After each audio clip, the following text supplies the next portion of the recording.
Morning, everyone, and welcome to the Good Morning Education Show. My name is Rotimi Itai, and such a pleasure to be here.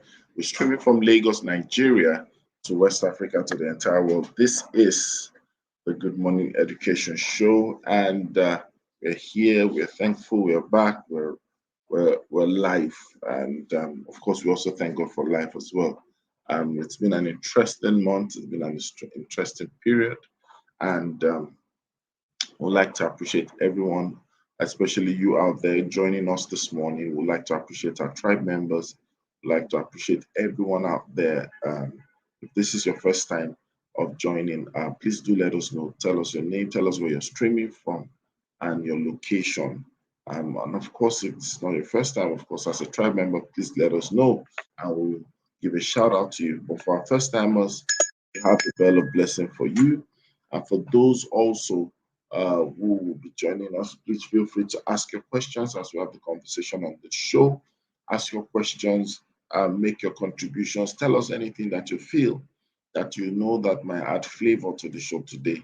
And we're going to be having a simple conversation today, which I believe is something that a lot of us will really want to hear and learn from. I believe that as we continue on the show, we will also be privileged to be joined by experts, as it were, people who are in their own right going to share their views, their expertise, and their thoughts on the issues that we're having on within and the world of education, pretty much.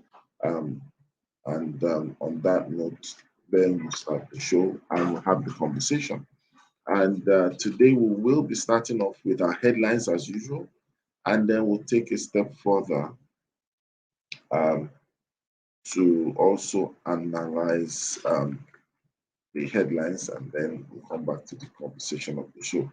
I'm excited about some of the headlines I'm seeing today, especially because one of our own is also featured in the news today. I won't let the cat out of the bag yet, but we will be talking about that.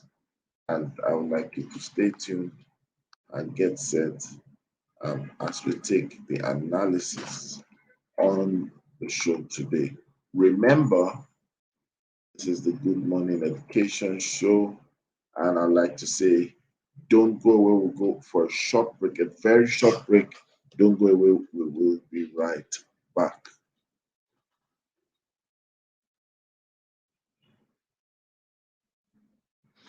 And there it is. We're back and better. This is the Good Morning Education Show, and I'm so excited to, welcome you this morning. And this is the first thing I'd like us to start with, the headlines. And the first headline is talking about Polytechnics shutdown imminent as ASUP threatens another strike. Um, so this is now not ASU, but ASUP. So this is the association um, and the union that governs the polytechnics, right? So we have ASUP, right? It's been an interesting year. You almost realize that at some point in time, the news we had online was tilted towards strikes. We had strikes from different angles. We had strikes from different places, and this actually characterizes what has been happening. But then there's been an ease, there's been an offshoot, and we're thankful that this is happening. Um, but then now we are having a little bit of a hiccup or stir in the waters where the polytechnics are also likely to face shutdown if something is not done immediately. I feel that we don't want to have a series, and especially that we're about to end the year, we don't want to have another set of series of strike. But then let's pray for the best and let's hope for the best. Um, Technical colleges should be restored to fill skill gaps in Nigeria. Yabatek rector. Of course, we've been having a conversation about skills, And we've also talked about vocational studies and all. And now technical colleges are now I advocated to be restored so that we can fill the skill gap. And that's an interesting one. I hope that in due time and shortest possible time, we're able to make that happen. That's for that. And then we have another headline that says, I'm leaving Uni Oshun better than I met it. That's the VC, the Vice Chancellor of University of Osun State, um, is making this proclamation about having a legacy, which is pretty much a legacy of improvement on what he met. And of course, it's good when leaders cast vision and when leaders make promises. However, it's much, much more better when these promises are actually actualized and we're able to see it come to fruition. Another headline says African youths need self discovery, network to progress, or self discovery, network, and networking to progress. And I'm very excited about this particular headline because it speaks about a headline coming from one of our own. If you've been a fan and you've been a part of the Good Morning Education Show, you will notice that we have an analyst, daring to be precise, right? Um, and she she pretty much is one who daring is one who definitely, you can't miss. She's been on this path, right? And she's been featured in the news today, and I just believe that this should be this should be this should be this should be something that we should all cheer on.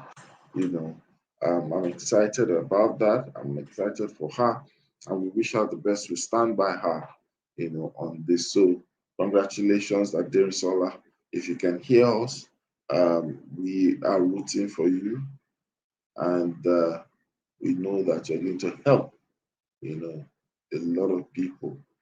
You can help a lot of people in Africa, especially African youth, to gain the needed, um, support, the needed influence, the needed um, growth, and all that we are talking about.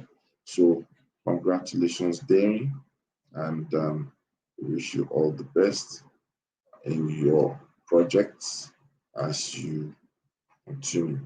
Thank you. All right. So, moving on, um, we will be going straight to the conversation of the day.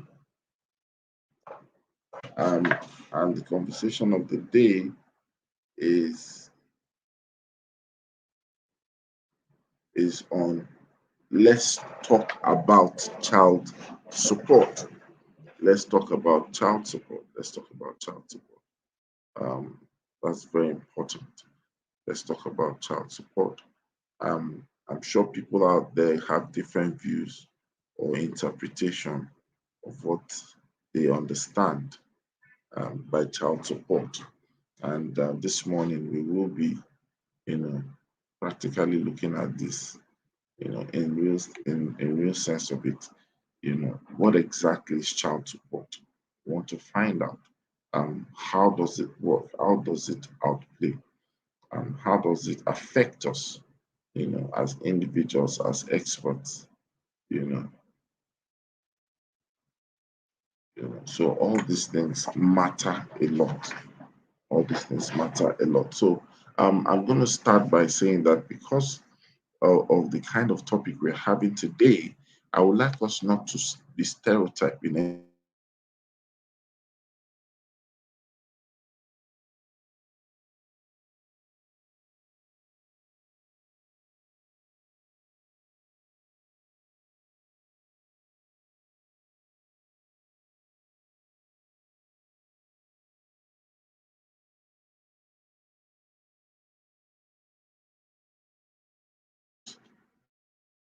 to be able to articulate.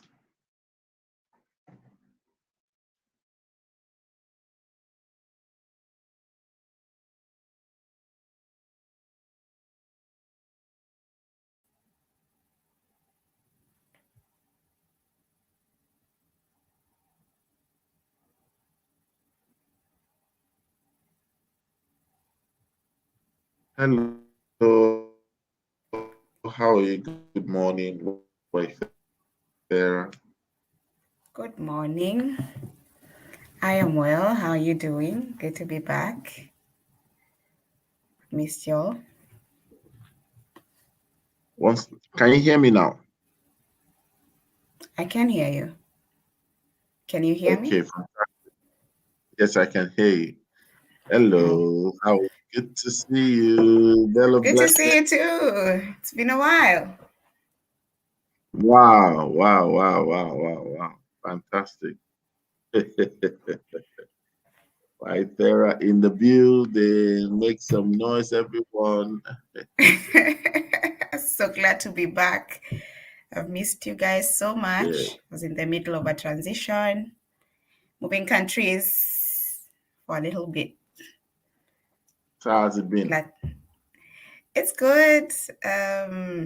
It's interesting and different here that I have to pay for laundry. Basically, I have to pay for everything. It's very different.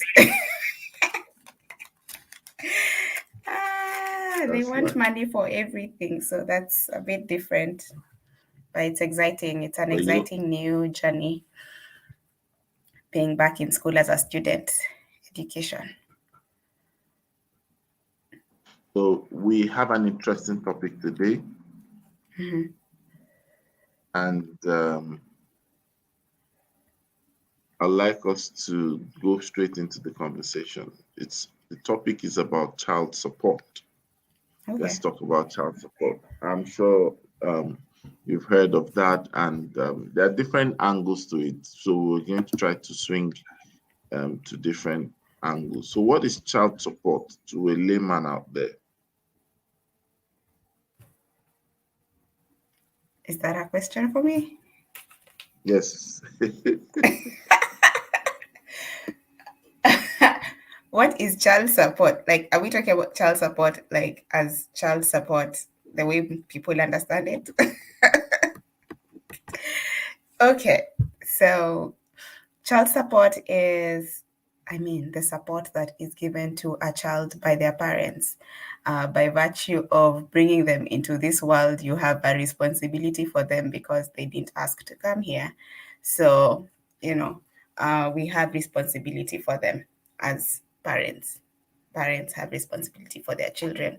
And so, child support is understood in the sense of where um, a parent is not providing the support, and so they are expected to provide child support. But the essence is you bring in a child into this world, you are expected to support them, and that is what child support is really. Sorry, I didn't hear the last part clearly.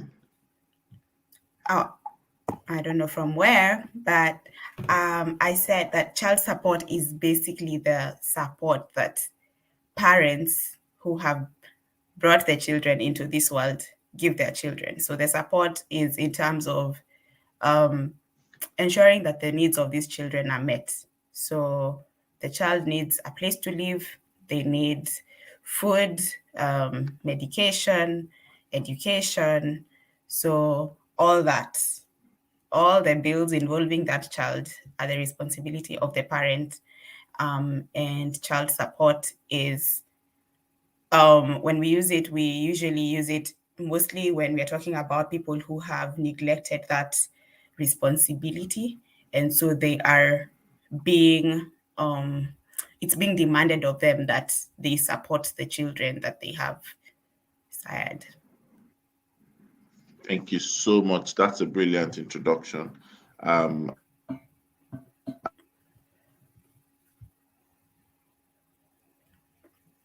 I can't hear you. and this just opens us to reality. Can you hear me? Yes, now I can. From when you said, now this opens us up to reality. Yes, you can hear me now. Perfect.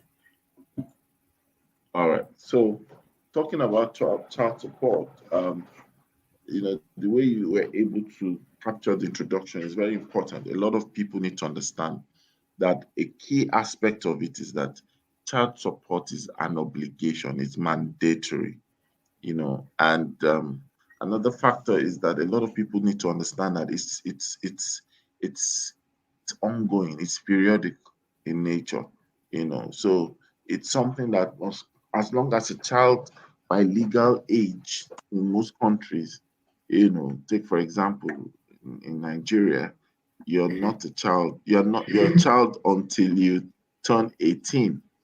So uh, you're considered under the eye of the law legally to be a child, anyone that is under 18. So regardless of your physique, regardless of your build up, regardless of your deep voice or your attainment as a teenager, regardless Yeah. of your academic excellence, you're still a child, and your parents are responsible according to law for support. And in today's world, a lot of things seem to be evolving, and it's like it's evolving at the speed of light. Yeah. Because we see that when we talk about education, over the years, people have found out that education is quite important, especially if you want to give your children a better footing in life. Yeah. Formal education is well advocated for. But you see, it seems like sometimes there's a gap where we have parents and guardians who do all their best, work all their life and their sweat to get the children education. And it seems like once the children are put on that track of education, most times we get to see that a lot of parents hands off. And it looks like education seems to be an outsourced form of parenting. I don't know whether you've seen this before, whether you've noticed this. What's the danger in that, where we tend to just outsource parenting to schools? It's the reason why I'm laughing is because I actually, in the last, when is today? This last week, in the last 5 days, I was having a conversation with some friends of mine who have about like a 2-year-old now. And so I was asking about, would you consider homeschooling? And and they, it was as if that question shocked them. Like, you mean I raise this child and then I also educate them myself?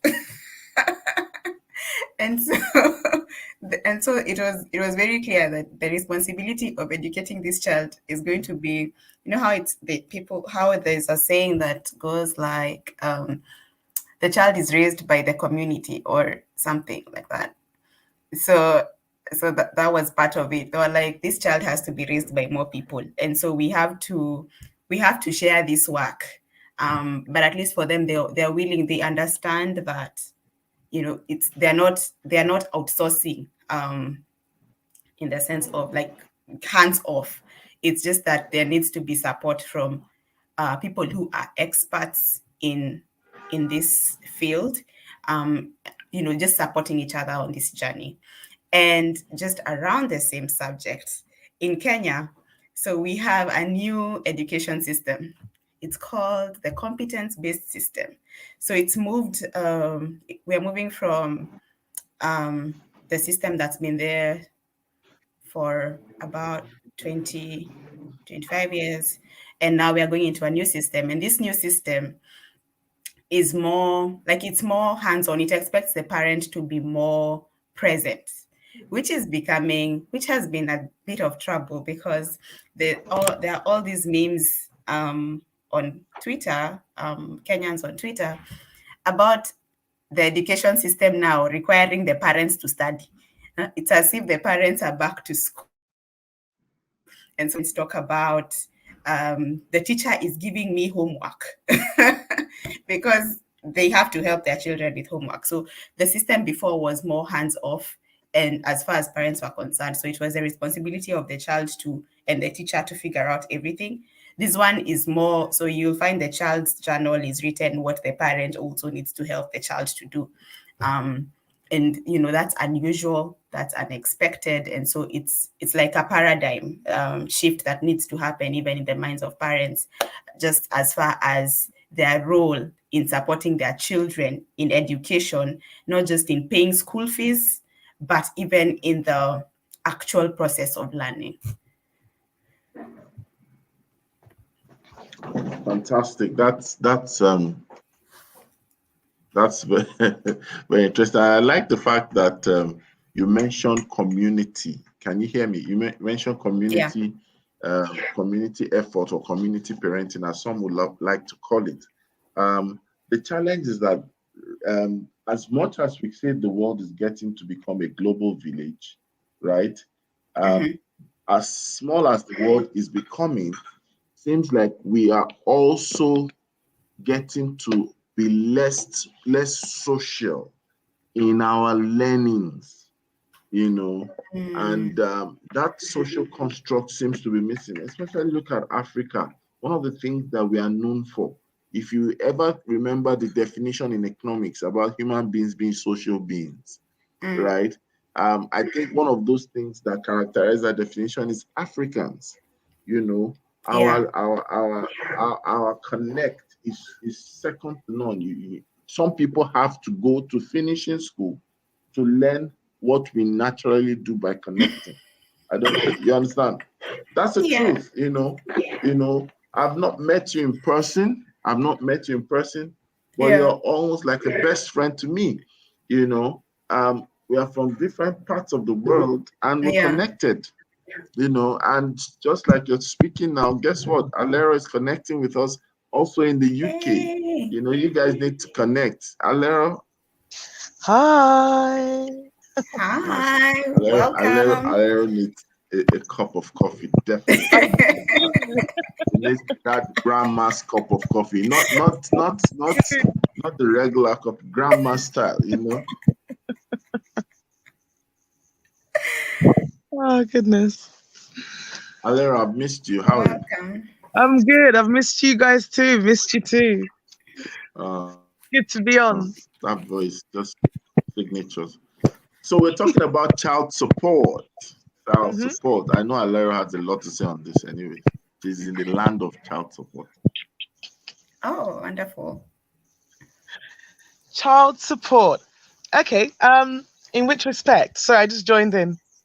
Obs.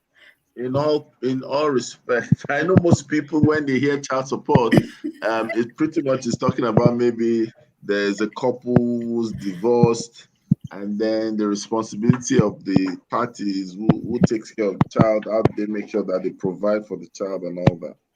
But child support is actually general. It's wide. And we were just before you joined us, we're just tackling the issue that we found that a lot of people just feel what they owe the child is an education. And once they start that child on an education track, most times some people tend to hands off. It now looks like they're outsourcing parenting to the educator. What's your take on that? Yeah, so I think that is a great statement. I often hear, I mean, you just hear people saying, oh, especially in Nigeria, as long as as long as I pay for my children's school fees, that's it. I'm doing my job. Or you'll hear women saying, that my husband has to pay the school fees, or my responsibility is just to pay school fees. And that, for me, every time I hear that kind of statement, I just think to myself, you've got the picture wrong. Because an education, child support is much, much, much more than just paying school fees or doing the basics. It's for me, it's the little things. So supporting your child in their own personal growth, supporting who your child is going to become, their personalities, their interests, their joys, supporting them in the little decisions that they want to make, Whether it's as they get older, whether it's if they want to choose a particular course or not, or if they decide that they don't want to continue with schooling, supporting them in their talents and skills. If they show an interest in playing the drums, supporting them in that, even if it's noisy, and yeah, just essentially supporting them in every aspect of their life, not just education, or not just giving them money and thinking you're supporting them, because I think paying the school fees and giving them pocket money is probably I might be wrong here. It's probably like the least important part of supporting a child, in my opinion. Yeah. That's powerful. You actually opened a lot of how do I put it now? You touched a nerve there, I'm sure. Because when you talk about memories are a significant part, especially to younger people, and I feel that part of child support is parents must be able to help build positive memories for the children.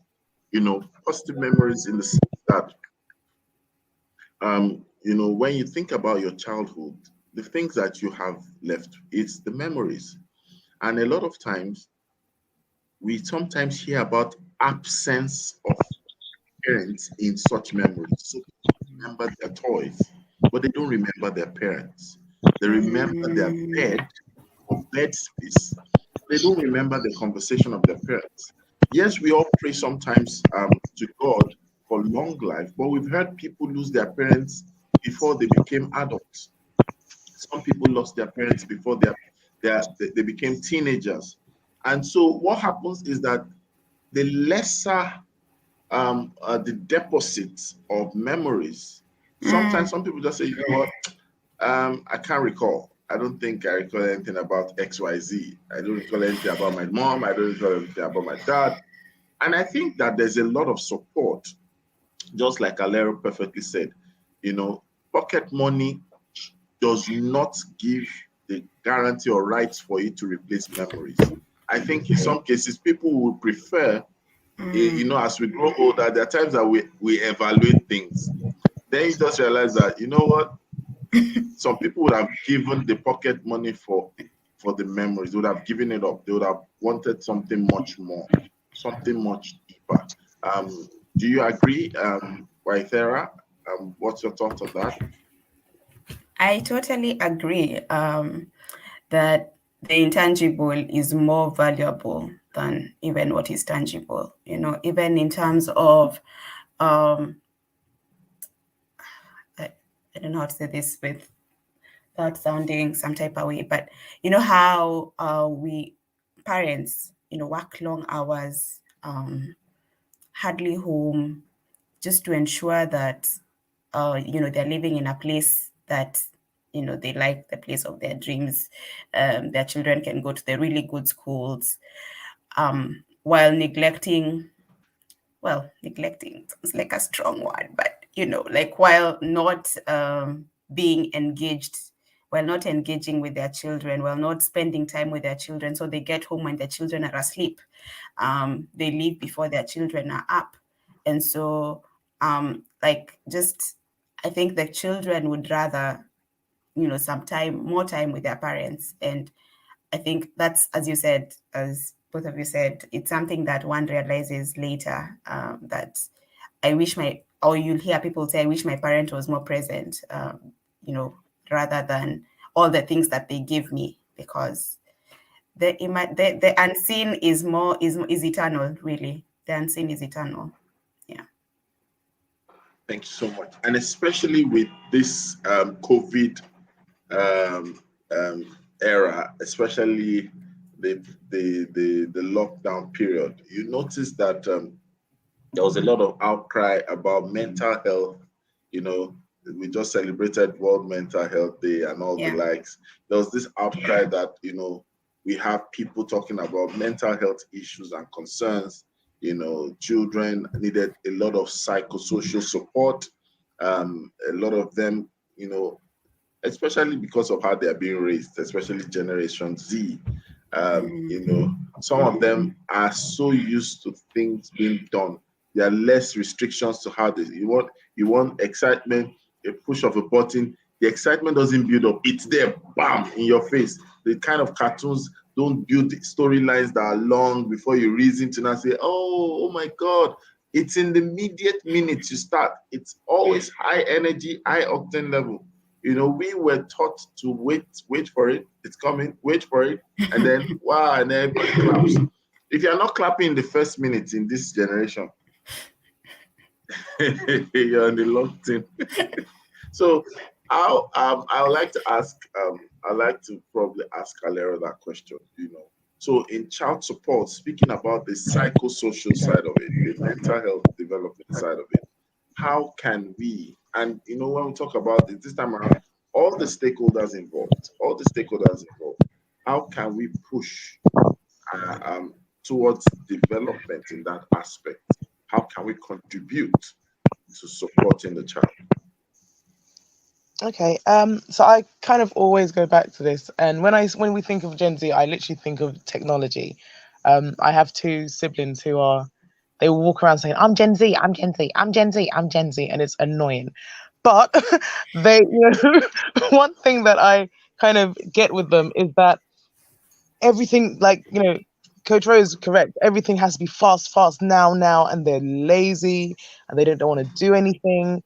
And then it's easy just to kind of say, you know what, hands up, I'll just do it myself. Like, go wash the dishes. They don't want to wash the dishes because we've got a dishwasher. Why should I wash the dishes? That kind of thing. Really annoying. But one thing we do is kind of say, well, yes, we have a dishwasher, but you need to learn how to use your hands to wash dishes, because it's a life skill. You kind of have to push these basic life skills into their hands and say it's not about just push of a button lifestyle, or you want to go and hang out, but you're not going to go and hang out in, I don't know, a mall and just watch video games or watch a movie. We're going to go out and do something that is action packed and that creates those memories. Because if you sit to them and say to them, okay, just go and watch a movie, it's an hour and a half. But if you say to them, you guys go out and go to a trampoline park, or go out and go I don't know, rock climbing, those are memories that will last a lifetime. They are skills. It's about kind of building these skills for them. And I think it is really important. I mean, come on, by the time they leave the house, they're going to go to a house where they can't afford a dishwasher. And then what? Is it paper plates for life? No, it's not. They need to learn how to wash up, and it seems silly. It's easier to say no. And I think we need to push to say yes. We need to say yes, or rather, it's easy to say yes, but we need to push to say no, rather. Does that help at all? Yes, it does. It does. And I think that there are peculiarities that we also need to pay attention, because the child support that I also feel that can be an innovative way is also to say that, is it possible to have children get supported by our inclusion and involvement, not just in what they learn, but in what they experience? I've had the privilege of witnessing, sometimes I have a particular friend, and there's a way he handles his child, and you can see that experience of modeling a kind of behavior, modeling a kind of expectation to the son, that it's almost like you're getting the picture that is not just playing parent to the child, but is also showing life to the child, And I think that's also where the question of tough love might also come in. Like Alera was trying to say that, yes, saying yes is sometimes very easy. Saying no might require you to be persistent or to stand your ground, because sometimes you might be faced with some measure of manipulative tendencies of these kids. Some people cry, some people put a frown on their face, some people say it's not fair, and then you now feel bad. Some people say, but it's my turn, Uh, But really, Waitara, let's hear from you. How do we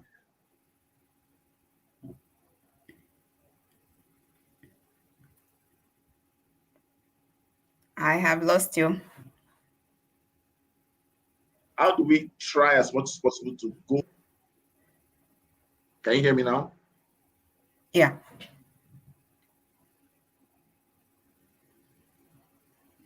No. Alero, can you hear him? I can't hear him, no. But he'd like you to come back again just when we think, you know. Can you hear, There he is. can you hear me? My internet needs Yeah. some child support. Yes, what I'm saying is, how do we get to this display that experience? I know how to cook a lot today, and one of the things that inspired my cooking is my dad. You know, yeah, my mom taught me or taught and conditioned me to cook, but we are all guys in the family. But predominantly, if, for example, I had a dad who had to wait for every time for someone to Yeah. cook, I pretty much will have that adoption as well. But I saw him model that when you need something, you want something, you do it and go for it. So you don't, even if it looks like someone is expected to or not, you're to position yourself not to be at disadvantage because of another. You understand? And I put that to practice even in business as well. So it's almost like a mentality of assuming responsibility for myself, right? Yeah. And when I can't do it, I get help to do it. If I can't get help to do it, I buy it, as the case may be. So, Yeah. Waithera, please share your thoughts on that. I like the example that you've given, that, you saw your dad model cooking, which is, how African culture, there's basic life skills that men think for women because of conditioning and how people were raised. So in a sense, you can blame them, but then again, also there's an aspect of conditioning, and so there's need. It's imperative that parents get intentional and deliberate about what do I want, how do I want to raise my children, because such that I know there's no manual really, but there are things that you have sat and thought, I wish I had been raised different, I wish I had been parented different. And so you're in the process of even reparenting yourself, really. Like, and so just sitting and being intentional about how do I want my children to show up in the world, and modeling that, because it is caught. It is not taught, it is not spoken. The children will not, they will see the expression, they will not understand, like they will not understand the intention. If you speak a negative word to a child, they will not think, oh, mom was angry, that's why she said that. No, they will internalize the word that you have said. And so just being intentional about expressions as parents, so that the children like understand, they can model what they are seeing. So you did not need to understand why is your dad cooking. You just caught it. You didn't ask, you just caught it. And so children will catch what they see. And so we, as parents have to be intentional about what am I modeling, and what experiences do I want my child to have, so that you can model them and then the child can pick them up. Yeah, those are my thoughts. Thank you so much. I'd like us to also look at this aspect, which a bit some people consider a sensitive area. There are two areas. Number one is pain and failure. We all know that there are certain things about life that we can, as much as we might not like to experience or think about it, it does happen. Children go through periods of pain. Pain can come through sickness, can come through the child facing the realities of life, right? How can parents provide, or how can we talk about child support, especially from also the school perspective, for children who go through pain? And when I say pain, I mean pain and failure, because it seems it seems to me that I don't know whether you've ever experienced this, but we have what you call Christ Giving Day in schools. And guess what happens? For some people, that's the worst day of school. And they don't stop there, they invite parents. So imagine, so they are calling number one, Vithera, number two, Alera, number three, Vithera, number four, Alera. And then the chain is going on. You know, you yourself sometimes you're not, if you are selfless, you'll be cheering Vithera, you'll be cheering. That's when someone just come and knock you. You go, where's your price? Does Vithera have two heads? You know, and you're even sitting there, you're cheering Vithera. You say, hey, she's my friend, she's your friend. Why you not friends in success? Why did you carry her to tell her that carry me along? Go, you know, why did you even invite me to come and sit down and watch other? You see, so sometimes it seems like the one who goes through pain and the child who goes through failure doesn't get adequate or enough support. It's nobody plans to do that, but I think it's a blind spot, So I remember, I organized spelling bee competition. I remember someone asking a question that, okay, so I've dropped that. The price for us who have dropped that. I want to hear your answer. And then After you.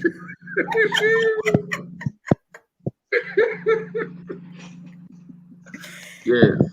So that's a flip side, but we'll come back to that. Let's hear from Alero first. Okay. Oh goodness.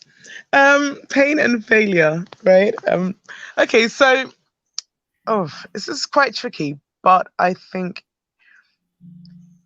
within the education sector, for instance, I mean, I'm not a teacher or anything, but like you say, there are going to be students who are always better than you. And it can be, the parent can make the child feel even worse than they already feel, because I don't think we should underestimate how children respond to their own. They know that they failed. You as an adult will know when you've not done your best, or when you could have done better, or when there are things that you don't understand. For instance, perhaps you're dyslexic in class and nobody's caught up on it and it's not been diagnosed. And so you struggle, you have your own personal struggles in class. So you know that you may be failing at areas of life. And then you get home with your bad report card and you get knocked on the head, you get told off, you get sent to your room, you get compared to your friends, and that could either cause the child to do one of two things, either kind of become recluse or become rebellious. So in that, if they going down the rebellious way, it's just a downward spiral, because they go back to school and they're like, oh, I'm not good at this anyway. So they just decide to cause commotion, and that, you can't even read book, and on top of that you're being kicked out of class, and on top of so it becomes can become a downward spiral. Or you have the child who becomes a recluse, sits there, doesn't talk, or acts as if everything is going well, and at the end of the year your money has wasted because the child has not got one solid grade. So I think we need not to underestimate the experiences of the child and show support in their failing. So if they come back and you see the report card and it's like, oh, you're being given you're being given detention because your work is not up to standard. Say, okay, I know, I know that you've tried, but maybe you can try a little bit more, or do you want extra classes? Or let's, see if we can get this in a way you understand, or see if they are dyslexic and they need a different approach to learning, because it's easy to kind of write somebody off as not being good enough or not being able to meet grades as their peers. But we need to remember that each child is different, experiences learning differently, and has their own experience in class, that we should not come back home and conk them on the head if they fail. So yeah. Thank you so much. And you want to say something, Rafael? Yeah, Yeah, yeah. please. I think also just in addition to what Alero has said, like, is the child doing their best? Has the child done their best? And I think as people, and I believe parents as well, really, because they're also human beings, we react to things based on how we are. And so a parent will only react to their children's pain and failure based on how they react on their own pain and failure. And so if they have the tendency of mocking their own, failure and not sitting with themselves and being kind to themselves and asking, okay, what do I learn from this? So the lens that they see failure and pain from is the same lens they will pass on to their children, is the way they will wound their children. Because when those negative remarks, those are wounding things. They're things that the child could carry for life. And so it is all based on, I believe it's based on how the parent sees these things. And so if the parent has a negative view of failure and they have never seen anything positive about failure, then they will pass on the same to their children. And in spite of even they're finding support for their children, like the motive, it will be tainted, because you want to improve, you want the child to improve for, I don't know whether I'm articulating this well, but like, you want the child to improve from a place of, like, the motive is not in line. And so just children need to be taught, like, they will, again, modeling, they will catch what we express. And so I think it's imperative that parents understand that. And when the child fails and you're about to go but ballistic on them, asking yourself, why am I like this? Like, reflect first. Why am I like this? Is this the best way to react? And even ask yourself as a parent, what does this say about how I deal with failure? And how because I think that's important as well.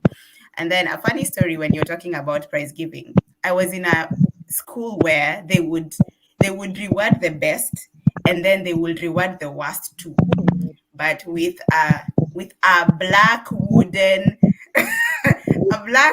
trophy.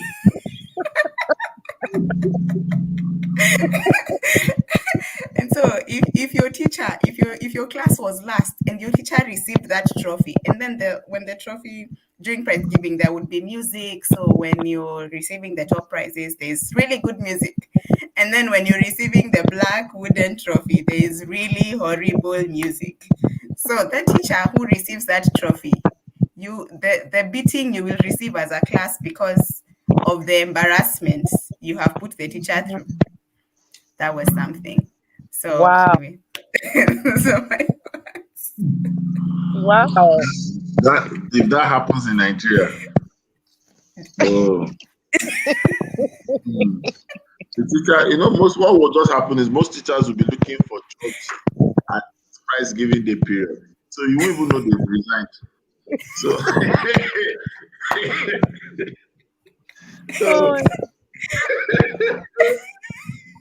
oh my goodness. So thank you all for joining. We have a question from Tony B. It says, I think children should be wild. And then she says, what age should children have sex?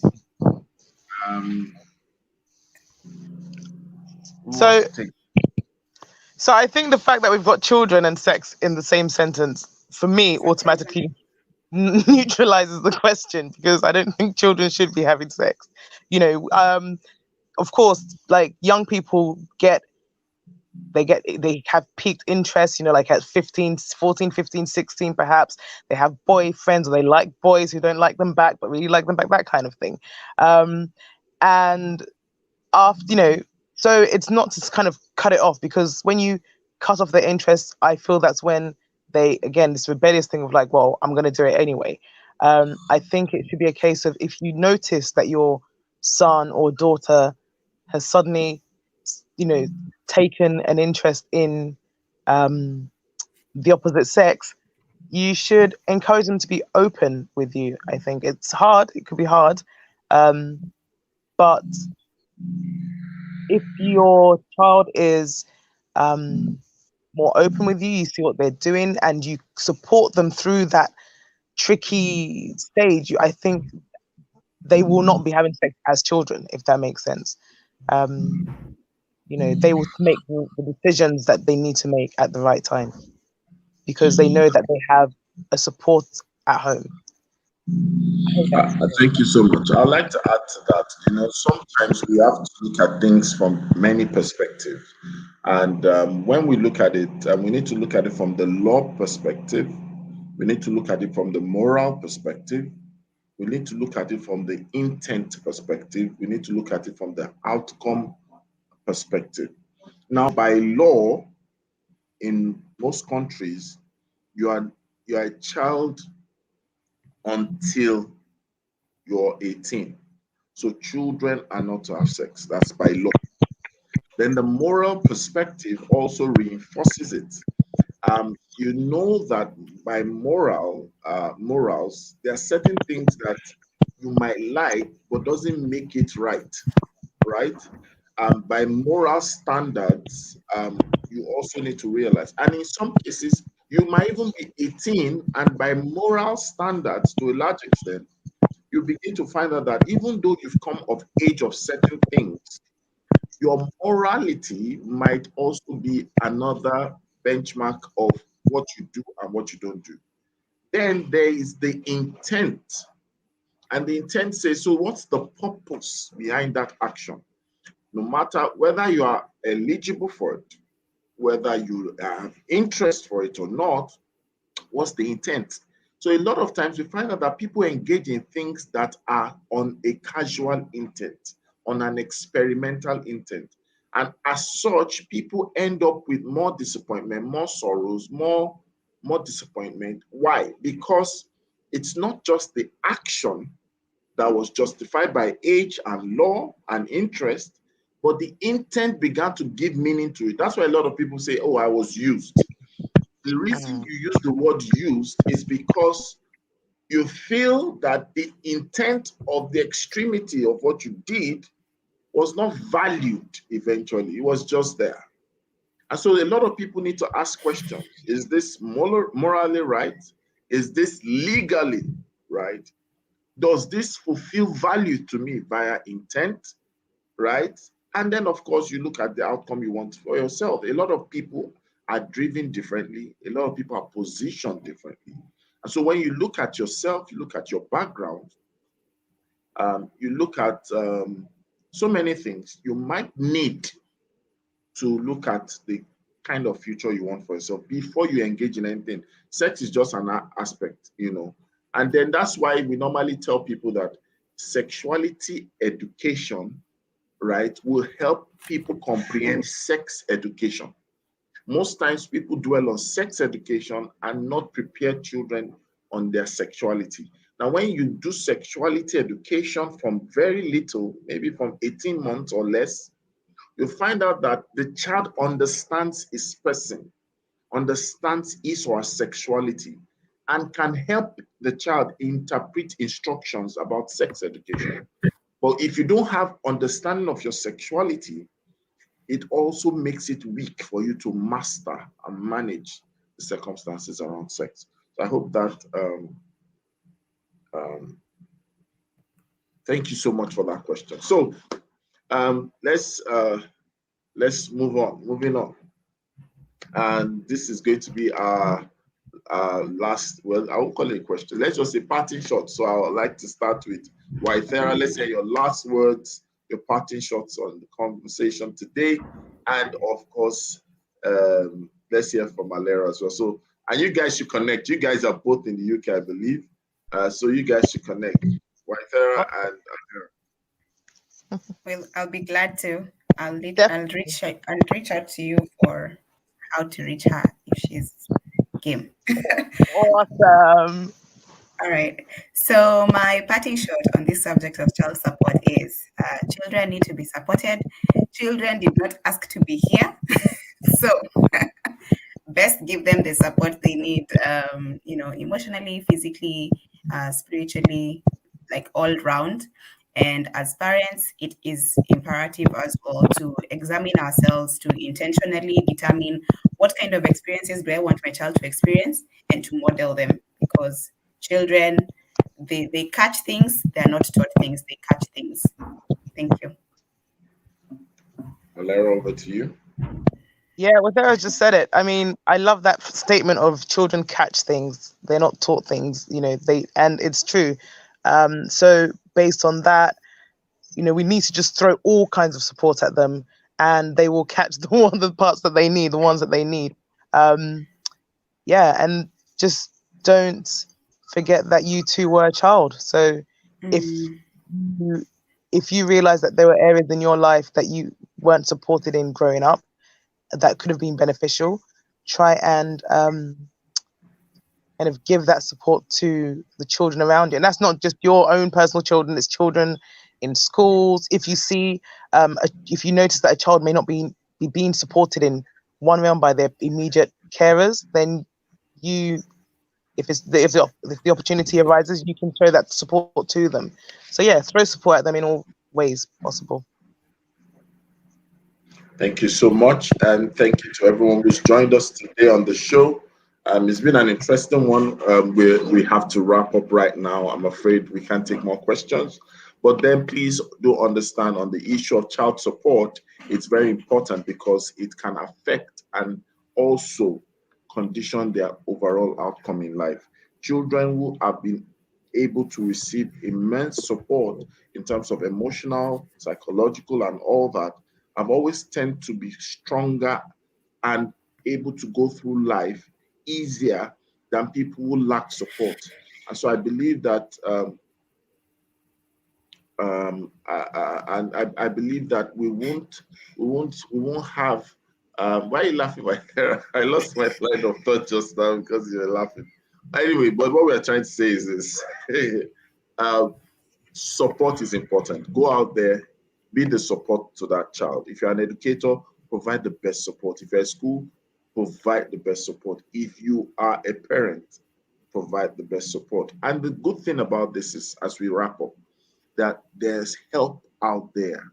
There are counselors, there are therapists, there are behavioral experts, there are mental health experts who are out there as organizations, initiatives who are doing amazing things, both in Africa, in the UK, in the US, across the world. All, and that's the blessing of technology. Just type on Google and search people out in your area. You will discover uh, you discover that there's help out there. So if you need help as a parent, reach out, there's someone to help you. If you need help as a student, reach out, there's someone to help you. If you need help as an educator, reach out, there's someone to help you. Trust me, there are many people. We know some people, and we can recommend. If you reach out to us on the Good Morning Education Show, send us a private message on Instagram, and we are good at Good Morning Education Show on Instagram. Send us a message there. You could also send me messages privately, and we could see how we can connect you with people who are actually amazing in what they do. Some people, this is what they've dedicated their time, expertise, and life on. And they will provide support because on the show, there's only so much that we can say.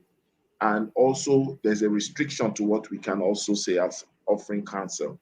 The experts know what to do because they're trained, and they are able to do that. So we'll provide that. So my name is Rotimi. You can catch me on Instagram or Facebook.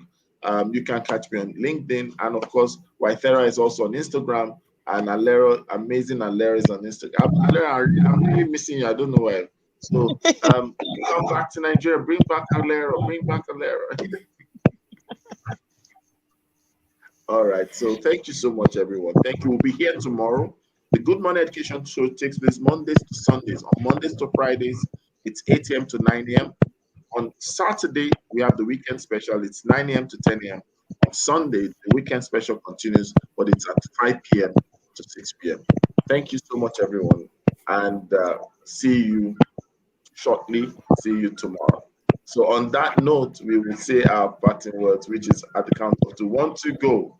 It's always a great Great morning morning on the the Good Morning education. Show. Bye. Bye.